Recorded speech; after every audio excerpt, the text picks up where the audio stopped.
Quero convidar os irmãos a abrirem as suas Bíblias no Evangelho de João, capítulo 20. Nós vamos meditar dos versículos de 1 a 18. Temos caminhado no tema Encontros com Jesus, meditando em alguns encontros que Jesus Cristo teve, encontros que estão revelados na palavra de Deus, mostrando sempre uma necessidade humana, necessidade que não só aquelas pessoas ali tiveram, mas que nós temos também, e aquilo que o Senhor Jesus pode fazer por nós também, a solução que nós só podemos encontrar em Cristo Jesus, a solução para cada uma dessas necessidades. E hoje vamos falar bastante sobre fé, vamos falar sobre o despertar da fé. É um tema, uma mensagem que até parece ser uma mensagem para um culto de Páscoa. Vamos falar sobre a ressurreição de Jesus Cristo, mas nós vamos olhar muito mais aqui para a figura de Maria Madalena, essa mulher que teve um encontro com Cristo assim que Jesus Cristo ressuscitou, e vamos então meditar a respeito da fé dessa moça. Achou aí? Vamos ler todos juntos. No primeiro dia da semana, de madrugada, quando ainda estava escuro, Maria Madalena foi ao túmulo e viu que a pedra da entrada tinha sido removida. Então correu e foi até onde estavam Simão Pedro e o outro discípulo, a quem Jesus amava, e disse-lhes: tiraram o Senhor do túmulo e não sabemos onde o colocaram. Com isso, Pedro e o outro discípulo saíram e foram até o túmulo. Ambos corriam juntos, mas o outro discípulo correu mais depressa do que Pedro e chegou primeiro ao túmulo. E abaixando-se, viu os lençóis de linho, mas não entrou. Simão Pedro, seguindo, chegou e entrou no túmulo. Ele também viu os lençóis, e o lenço que tinha estado sobre a cabeça de Jesus, e que não estava com os lençóis, mas enrolado num lugar à parte. Então o outro discípulo, que havia chegado primeiro ao túmulo, também entrou. Ele viu e creu, pois ainda não tinham compreendido a Escritura, que era necessário que ele ressuscitasse dentre os mortos. E os discípulos voltaram outra vez para casa. Maria, no entanto, permanecia junto à entrada do túmulo, chorando. Enquanto chorava, abaixou-se e olhou para dentro do túmulo. Ela viu 2 anjos vestidos de branco, sentados onde o corpo de Jesus tinha sido colocado, um à cabeceira e outro aos pés. Então eles perguntaram: mulher, por que você está chorando? Ela respondeu: porque levaram o meu Senhor e não sei onde o puseram. Depois de dizer isso, ela se virou para trás e viu Jesus em pé, mas não reconheceu que era Jesus. Jesus lhe perguntou: mulher, por que você está chorando? A quem você procura? Ela, supondo que ele fosse o jardineiro, respondeu: se o Senhor o tirou daqui, diga-me onde o colocou, e eu o levarei. Jesus disse: Maria. Ela, voltando-se, lhe disse em hebraico: Raboni. Raboni quer dizer mestre. Jesus continuou: não me detenha, porque ainda não subi para o meu Pai, mas vá até os meus irmãos e diga a eles: subo para o meu Pai e o Pai de vocês, para o meu Deus e o Deus de vocês. Então Maria Madalena foi e anunciou aos discípulos: eu vi o Senhor, e contava que Jesus lhe tinha dito essas coisas. Como eu disse, eu quero olhar para esse texto e meditarmos a respeito da fé. Não só a fé da Maria Madalena, mas também a nossa fé, nesse encontro que nós temos com o Senhor Jesus Cristo. Mas o que é a fé? Um versículo bem conhecido, Hebreus capítulo 11, versículo 1, diz o seguinte: ora, a fé é o firme fundamento das coisas que se esperam e a prova das coisas que se não veem. Nós vemos a Bíblia falar em todo o tempo sobre fé, desde o Antigo Testamento até o Novo Testamento. A Bíblia nos confrontar que nós devemos ter fé em Deus, que nós não devemos ser homens ou mulheres de pequena fé, né? Mas que deveríamos ter uma fé grande.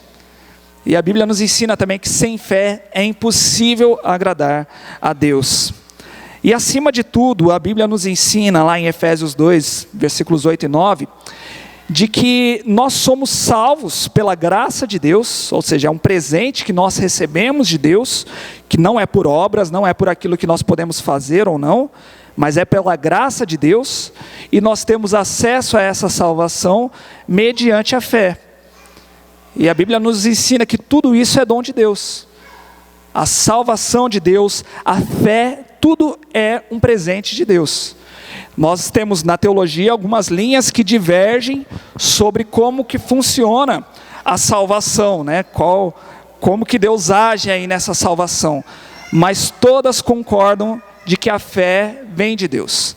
De que é impossível para o homem ter uma fé dele mesmo, né? Que a fé nunca vem do homem.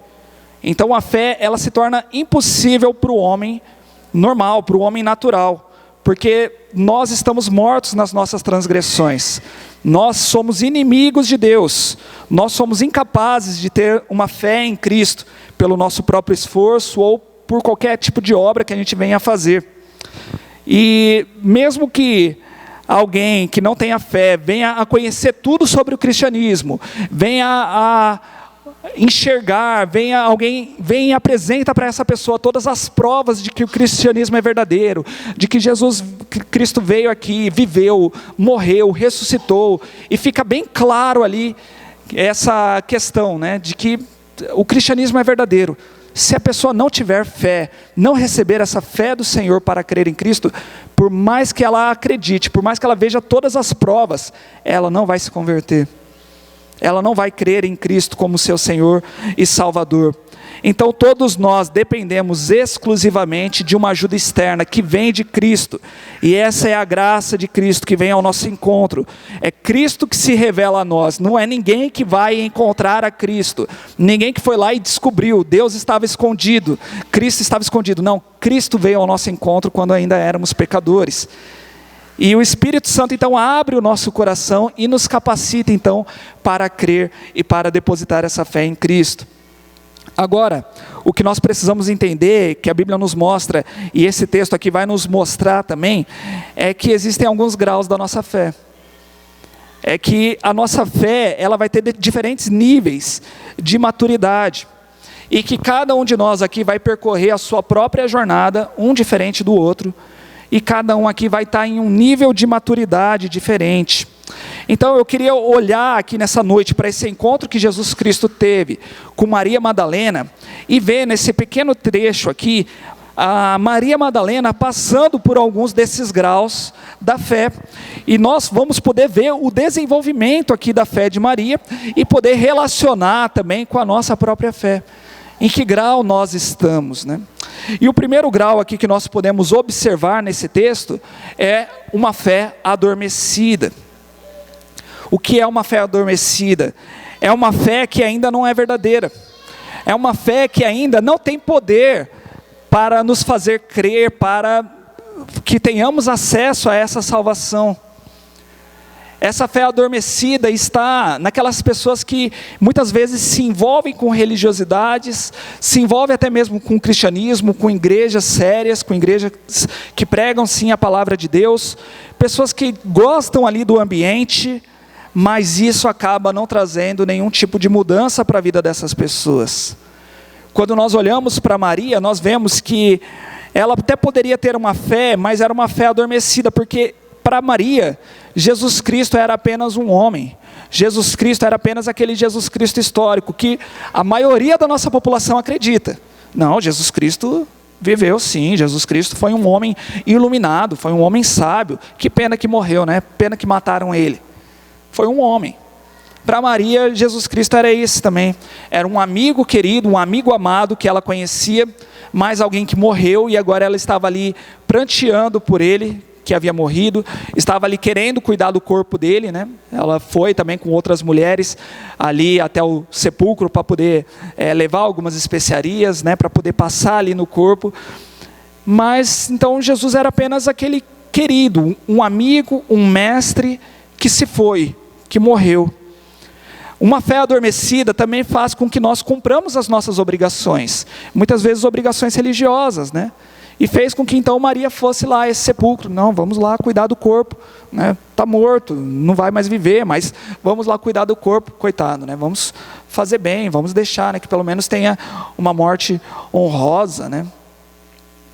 E a fé adormecida, ela também se impressiona com o que os nossos olhos enxergam aqui nesse mundo.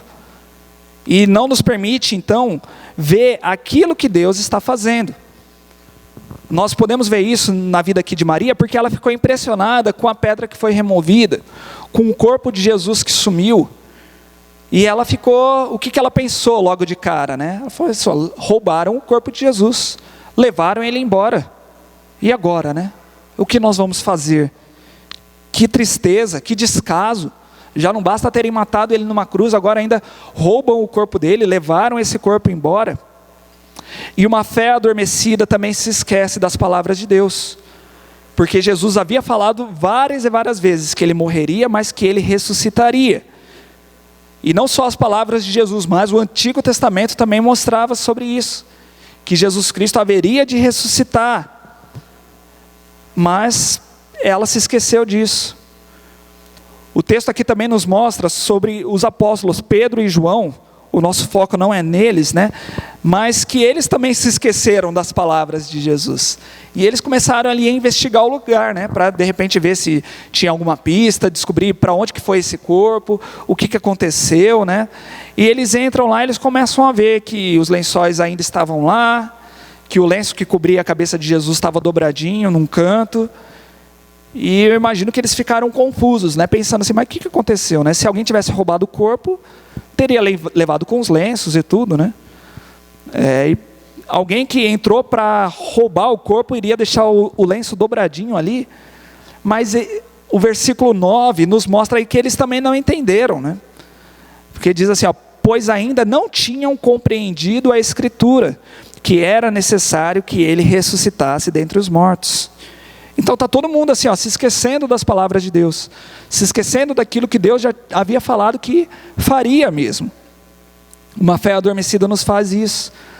E no versículo 11 nos diz aí que Maria, ela permaneceu junto à entrada do túmulo chorando.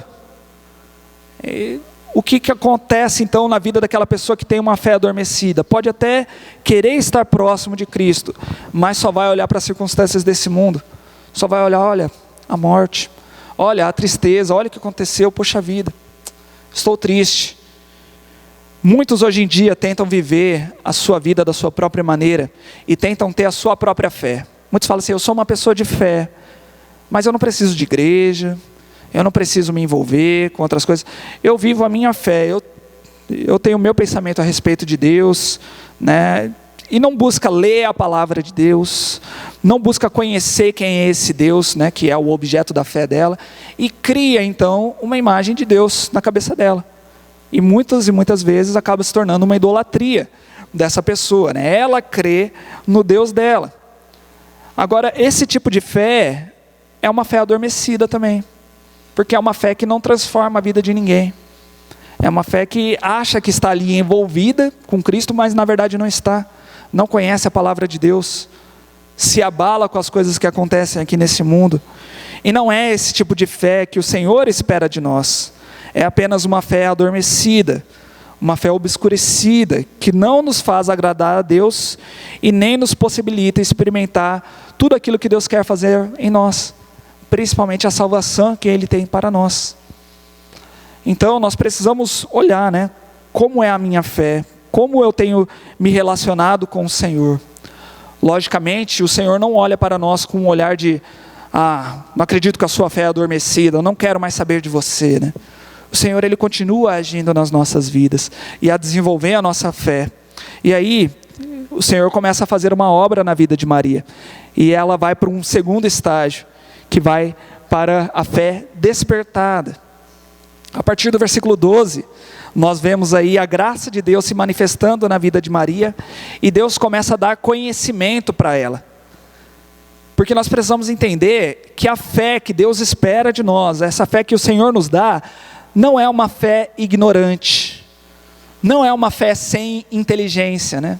Não creia de qualquer forma, creia naquilo que a gente fala e pronto. Ah, mas eu não estou entendendo, como pode isso? Não, você não precisa entender, apenas creia, apenas tenha fé, seja uma pessoa de fé. A Bíblia não nos ensina a sermos assim. A Bíblia nos ensina a adquirirmos conhecimento e a conhecermos cada dia mais o Senhor. Então, às vezes, a gente olha para a fé muito com o lado emocional, né? Se eu me emocionei, então eu sou uma pessoa de fé. Se a mensagem me arrepiou, opa, hoje eu estou saindo aqui cheio de fé. Se eu chorei no final do culto, opa, esse aqui foi um culto poderoso. Um culto onde a minha fé foi fortalecida, porque as minhas emoções foram trabalhadas. Mas o Senhor usa muito do conhecimento para fortalecer a nossa fé. E é isso que Ele faz aqui na vida de Maria também. E nós precisamos entender que as pessoas, então, que têm fé, elas precisam ter conhecimento. Conhecimento de Deus, conhecimento da palavra de Deus. O apóstolo Paulo nos diz lá em Romanos, capítulo 10, versículo 17, que a fé vem pelo ouvir, e o ouvir a palavra de Cristo. Ninguém vai, da noite para o dia, ter fé, porque simplesmente criei fé aqui, fiz uma força, agora tenho fé. Não tem isso. A fé ela é desenvolvida conforme a gente vai ouvindo, conforme a gente vai conhecendo a palavra de Cristo. Não tem como você não conhecer a palavra de Cristo e ter fé, e ser uma pessoa de fé. E Jesus, Ele vai despertar então essa fé em Maria. Mas a princípio, Ele vai trabalhar a razão dela, o conhecimento dela, o lado racional. Como que Ele vai fazer isso? Em primeiro lugar, Deus mostra ali 2 anjos para Maria, sentados dentro de um túmulo. E a princípio ela não percebeu que eram anjos. Ela ainda estava com a fé adormecida, né? Que mesmo com 2 anjos diante dela, ela não percebe. E muitas vezes nós somos assim também, né? Deus está fazendo maravilhas ao nosso redor, maravilhas na nossa igreja, e a gente não está vendo, a gente não está participando, a gente não está se envolvendo, e a gente está ali adormecido, né? E esses anjos então perguntam para Maria, falam assim: mulher, por que você está chorando? E é interessante essa pergunta que eles fizeram para ela, porque aqui não é uma bronca que eles estão dando nela, mas eles estão querendo ensinar algo para ela, estão querendo trazer ela para a razão, e pensar assim, viu, para pensar qual é a motivação do seu coração, o que está te levando a chorar, você tem motivos mesmo para estar chorando? Não é aqui uma pergunta que eles queriam saber a resposta, mas era uma pergunta para Maria pensar mesmo na resposta, do motivo que estava levando ela a chorar. Ela diz para os anjos que ela está chorando porque levaram o corpo de Jesus embora. Para ela o motivo era esse. Mas na verdade, quando nós olhamos com calma aqui para esse texto, nós vemos que ela está chorando porque ela se esqueceu das palavras de Jesus. Ela se esqueceu aquilo que nós vimos há poucas semanas atrás aqui, que Jesus Cristo é a ressurreição e a vida, aquele que ressuscitou o irmão dela, e Ele mesmo declarou: eu sou a ressurreição e a vida, quem crê em mim, ainda que esteja morto, viverá. Ela se esqueceu disso, e ela estava ali chorando pela morte de Jesus, porque o corpo dele havia sumido. Ela se esqueceu que Jesus Cristo era o próprio Deus. Então ela chorava porque ela só conseguia enxergar aquilo que os olhos terrenos dela, aquilo que os olhos carnais dela podiam ver. Ela viu Jesus morrendo na cruz, ela viu o sepulcro vazio, e a fé adormecida dela não permitia que ela visse tudo aquilo de maravilhoso que estava ao redor dela. Os anjos, Jesus Cristo estava ali fora, né, do túmulo, e ela não pôde enxergar isso. E Deus, Ele age assim conosco também. É interessante que desde lá de Gênesis, no capítulo 3, quando nós temos ali o episódio da queda do homem, quando o homem então cai, né, Adão e Eva pecam, o pecado entra no mundo, então mostra um episódio de Deus voltando a caminhar ali no Jardim do Éden. Adão e Eva ouvem os passos de Deus e se escondem. E aí Deus faz uma pergunta para eles, né, fala assim: onde vocês estão? Adão, onde você está? Ué, mas Deus não sabe onde que Adão está? Deus é onisciente, Deus sabe de tudo. Mas Ele faz essa pergunta justamente para provocar Adão. E Adão fala: eu ouvi seus passos e eu me escondi porque eu estou com vergonha, porque eu estou nu. Aí Deus fala assim, mas quem te falou que você está nu? Por que você está com essa vergonha toda? Antes não era para você estar com essa vergonha, por quê? Você pecou, né? E depois ele vira para Eva também e fala assim, o que foi que você fez? Deus, ele faz essas perguntas para nós meditarmos, né, a respeito da nossa própria vida. Um outro episódio que nós temos também de Deus fazendo esse tipo de pergunta, nós temos lá na história de Jonas.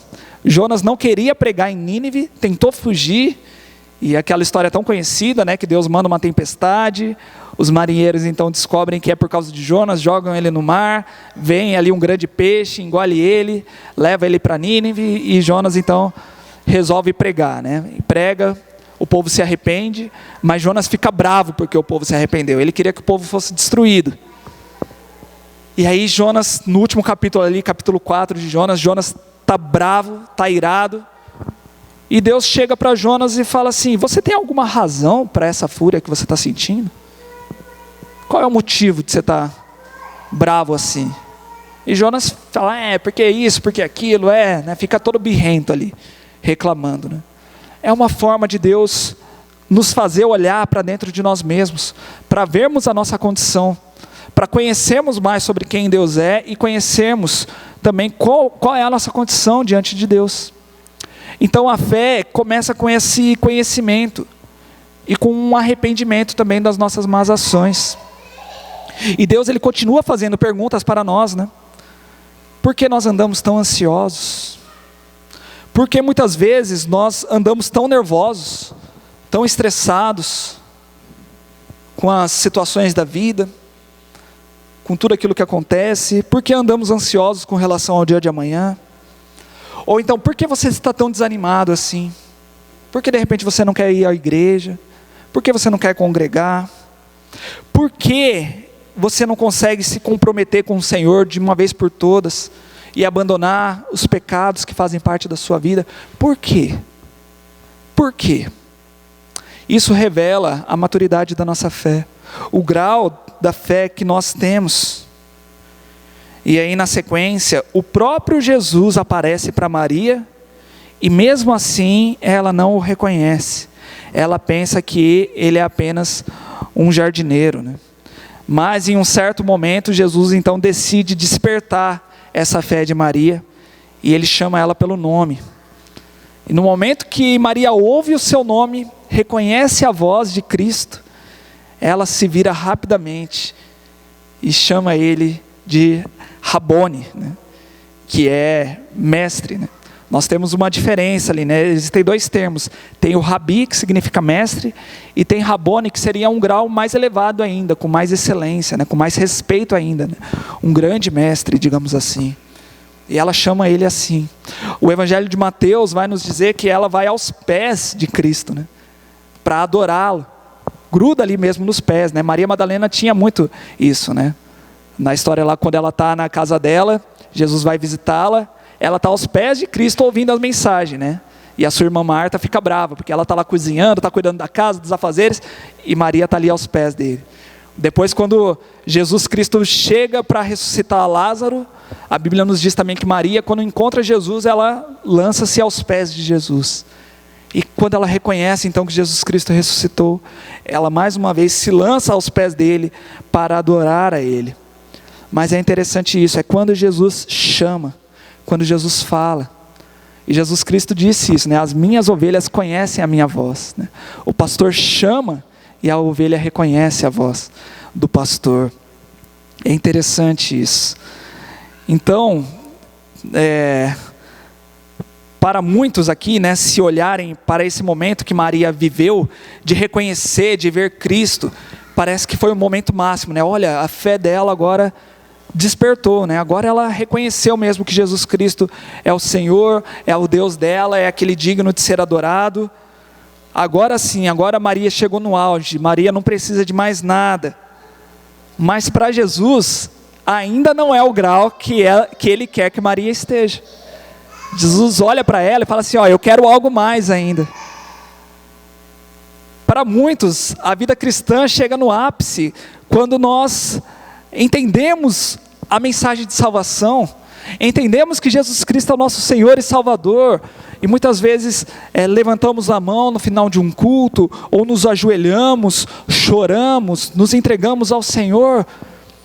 Isso é lindo, isso é maravilhoso, isso é essencial sim, mas esse não é o ápice da nossa fé, esse é o início da nossa fé.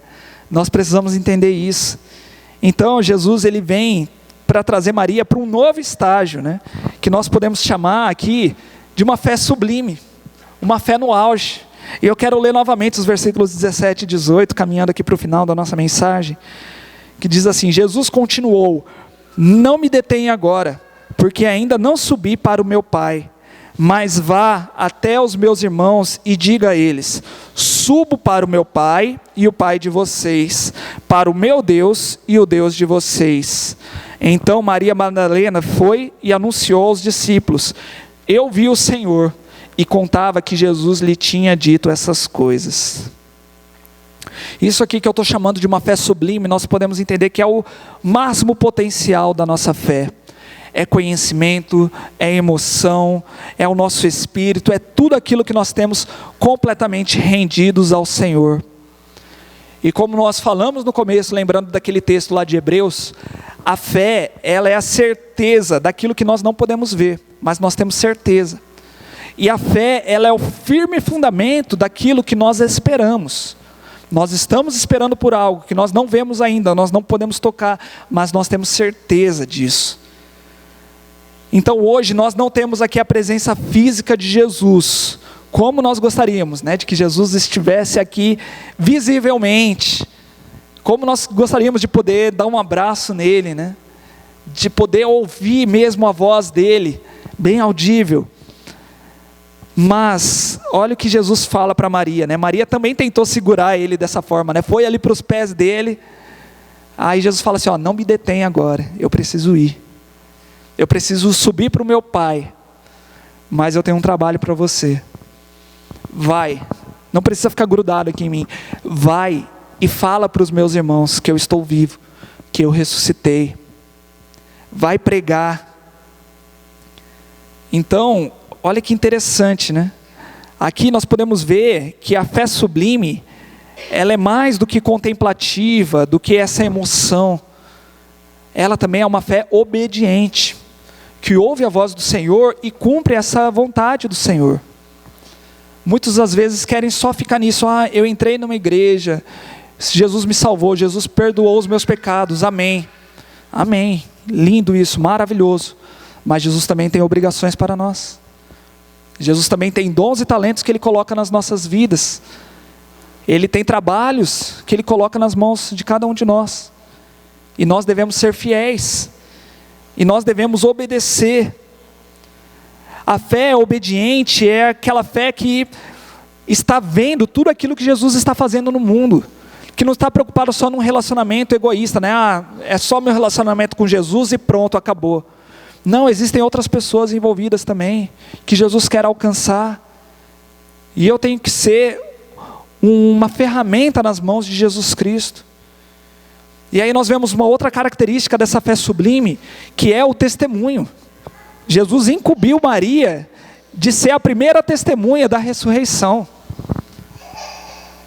O pastor Timothy Keller, que escreveu esse livro, que é a base aqui da nossa série, ele dá o nome desse capítulo aqui de O Primeiro Cristão, que ele diz que Maria foi a primeira cristã, né? Foi o primeiro cristão que existiu, porque o cristão é aquele que crê em Jesus Cristo, que Jesus Cristo morreu, mas que Jesus Cristo ressuscitou. E a Bíblia nos diz que os discípulos não estavam crendo nisso, eles estavam tristes, eles não estavam crendo que Jesus ressuscitou. E ela foi a primeira que percebeu isso, foi a primeira a quem o nosso Senhor Jesus se revelou e mostrou: olha, eu ressuscitei, eu estou vivo. E Ele dá então essa tarefa para ela ser a primeira testemunha, né?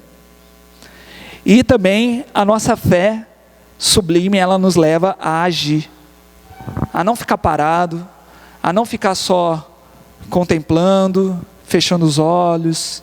Não, nós estamos aqui para agir. Deus está fazendo uma obra aqui neste mundo. Deus está operando aqui, Deus está implantando o seu reino aqui. Ele tem várias pessoas para alcançar ainda. E nós devemos ser testemunhas nele. Se nós temos uma fé verdadeira, uma fé que nos salvou, essa fé, no ápice dela, deve nos levar a agir, a viver em obediência. No primeiro momento ela abre os nossos olhos, ela nos leva a reconhecer Jesus Cristo como nosso Salvador, nos leva a nos render aos seus pés, mas é só o início dessa caminhada. A caminhada continua, e a partir de então, vai continuar a desenvolver a imagem de Cristo em nós, para sermos cada dia mais santos, para cada dia termos mais os atributos que Deus compartilha conosco, né? Aprendemos a ser cada dia mais amáveis, mais bondosos, mais humildes, mais justos. E nós devemos então dar valor para isso. O Senhor exige de nós isso, de darmos ouvido às palavras dEle, para desenvolver a nossa fé. E o Espírito Santo vai desenvolver essa nossa fé, né? Agora, o que nós precisamos entender é aquilo que eu falei no começo, que cada um aqui está em um caminho, né? A mesma forma que Jesus se revelou a Maria, não foi a mesma forma que ele se revelou a João, não foi a mesma forma que ele se revelou a Pedro, não foi a mesma forma que ele se revelou a Tomé. A cada um ele foi falando de uma maneira. Ele se mostrou também aos 2 discípulos lá no caminho de Emaús, né? Depois de ressuscitar, ele apareceu lá, começou a conversar com os 2, e os 2 falando assim, você não está sabendo do que aconteceu em Jerusalém nesses últimos dias, tal? E aí Jesus foi conversando com eles, e só no momento então que Jesus pega um pão e parte, aí os discípulos então entenderam também, e tiveram essa fé despertada.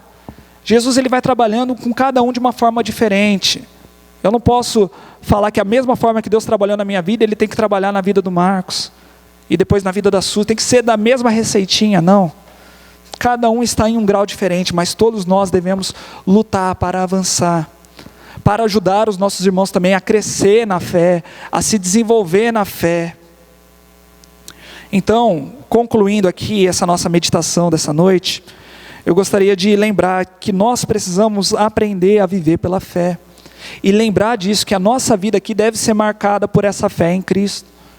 E viver pela fé envolve conhecer mais esse Deus que nós cremos. Jesus Cristo é apenas um ser histórico que morreu.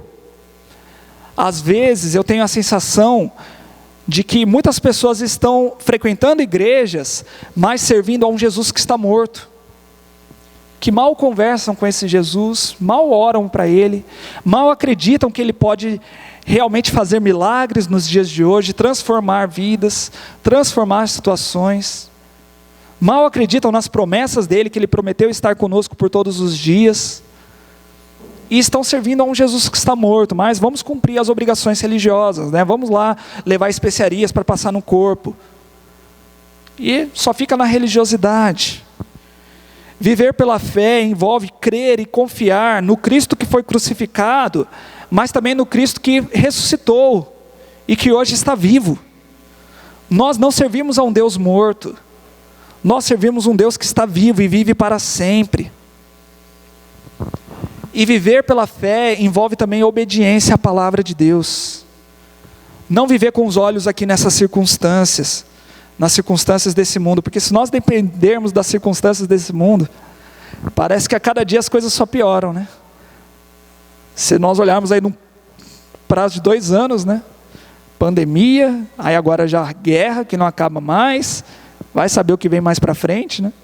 Não dá para esperar termos paz e alegria desse mundo, proveniente desse mundo. Não dá. Mas precisamos olhar para o que Deus está fazendo nas nossas vidas, o que Deus está fazendo nesse mundo. O que Deus está fazendo aqui neste bairro? O que Deus está fazendo aqui na vida dessa igreja? E como Deus quer me usar nisso? Qual é a ordem de Deus para a minha vida, para eu ser usado aqui no reino dEle, aqui nessa igreja? E viver pela fé envolve uma sincera dedicação pessoal a Jesus Cristo, para viver em santidade, para ser fiel aos mandamentos de Cristo, para aprender a crucificar o meu eu, abrir mão da minha própria vontade, para cumprir a vontade de Deus aqui nessa terra. Será que nós temos vivido por fé?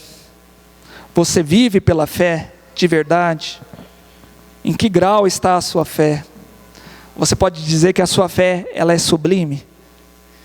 Você está vivendo no máximo ali que você consegue? obediente ao Senhor, se dedicando completamente ao Senhor? Como nós temos vivido?